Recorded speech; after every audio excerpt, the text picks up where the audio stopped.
النار، قصد النور اللي بيفيض يوم سبت النور، ما رأيكم فيه؟ وهل هذا النور الذي يظهر حقيقي؟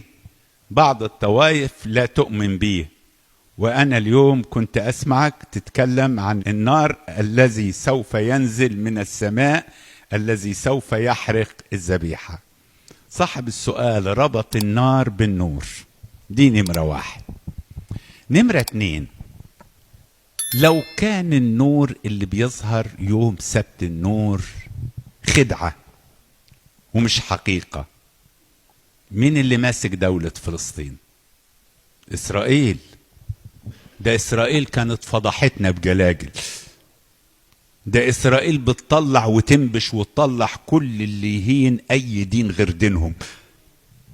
فكانت إسرائيل تقول لا، احنا دخلنا وظبطنا البطرك بتاعهم وهو واخد معاه الكيماويات الفلانية وبيعمل الفلاني، ويجيبوها لك بالصوت والصورة علشان يشوهوا إيمانك. هل إسرائيل عملت كده؟ طبعا لا.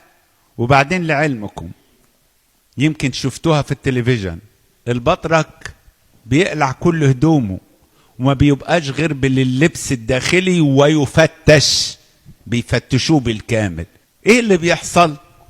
انا الحقيقة ما كنتش اعرف، لكن لما سألت وبعدين جاوبوني قالوا لي اصلي الروم الارثوذكس هم اللي حصلوا على المنديل اللي كان على وش يسوع. يسوع الكفن عند اليهود عشان تبقوا فاهمينه زي الفراعنة، زي الفراعنة. يعني ايه؟ يعني يقول لك الكفن عرضه 20 سنتي، عرض الكفن 20 سنتي وطوله 40 متر. يمسكوه كده من الرجلين والايدين ويبتدوا ايه؟ يلفوا يلفوا يلفوا يلفوا الجسم كله، يبقى ملفوف. يمكن شفتوا صور للمومياء كتير بتاعة الفراعنة اللي هم يلفوه، ويجوا عند الرقبة يربطوا ويلفوا حوالين الراس ويربطوا، ما بيبقاش باين غير ايه؟ غير الوش. لما يجي يدفنوه ويروح حاطين منديل على وشه. ده التكفين عند اليهود، ده التكفين عند اليهود ايام السيد المسيح، ومن ايام بداية لما خرجوا من مصر بعد ما قعدوا 400 سنة. فلما حتى لما تلاحظوا ان الانسان لما يتلف عشان تشيل الاكفان لازم تعمل ايه؟ لازم تفكها. بطرس لما دخل وجد الاكفان موضوعة كما هي، يعني ملفوفة بس جواها هوا، يسوع مش جواها. عشان كده آمن لأن الأكفان. طب ده طلع إزاي من الكفن وانتوا عارفين الكتاف بتبقى مقفولة والجسم بيبقى نازل، لا يعرف يطلع من هنا ولا من هنا. فلقوا الأكفان اللي هي الأكفان الموضوعة والمنديل على جنب، اتنطر من على الوش ومركون على جنب. والكلام ده في إنجيل إيه؟ في إنجيل يوحنا. هذا المنديل لا يوجد إلا مع كنيسة الروم الأرثوذكس.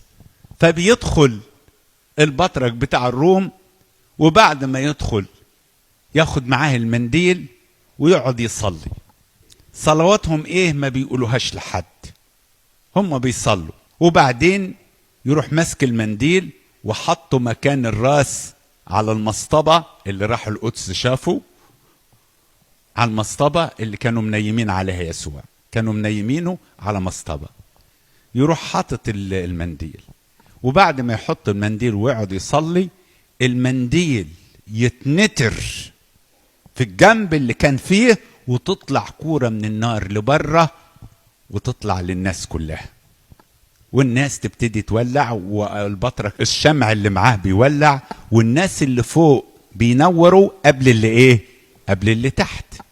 وفي مرة من المرات محمد علي قال أنا هروح أشوف بنفسي، ودي موجودة في التاريخ الإسلامي.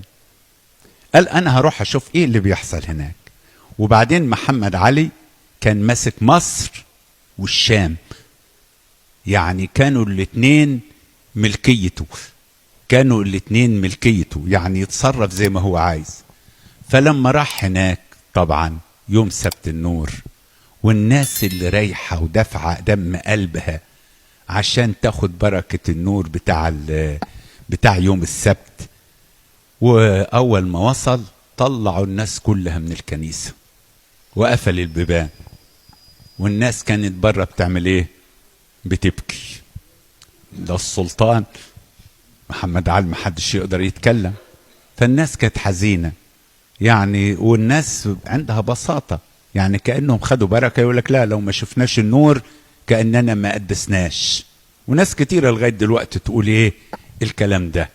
فطلعوهم بره وقفلوا البيبان، وجه البطريرك بتاع الروم فتشوه قدام محمد علي، ودخل قدامه وعمل اللي عمله، وبعدين النور طلع شق العمود وطلع للناس بره، نور لهم الشمع، وتشوف العمود مشقوق والدخان كأنه محروق، نار شقت العمود وطلع. هو أغمى عليه، أول ما حصل كده هو أغمى عليه. بعد ما فوقوه راح مد الكنيسة القبطية الأرثوذكسية حتة أرض عملوها دير العذراء، سميت بدير إيه؟ السلطان، لأن السلطان محمد علي اداها لهم، وده اللي خدوها الأحباش عن طريق إسرائيل عندنا في مصر. ادي كل الحكاية. فإحنا لما نيجي نقول ناس بتقول كذا وناس بتقول كذا، ما تزعلوش، ما فيش حد بيصدق كل حاجة. يعني حتى المسيح يسوع لم يرضي أحد، ما في أهله قرايبه قالوا عنه إنه إيه؟ مختل العقل، وقالوا إنه مجنون. وفي اليهود قالوا فيه بعلزبول رئيس الشياطين، وقالوا عنه إنه سامري. بولس الرسول لما جه يتكلم عن المسيح لما ظهر له قال له كثرة الكتب القراية حولتك للهذيان للجنان يا بولس. ده فيستوس اللي قال له كده، أغرباس كان قاعد يسمع فقال له لا، أغرباس عارف الموضوع ده، وعارف ان الكلام اللي موجود في النبوات، انت مش بتؤمن بالنبوات. قال له انت بقليل تقنعني ان اصير مسيح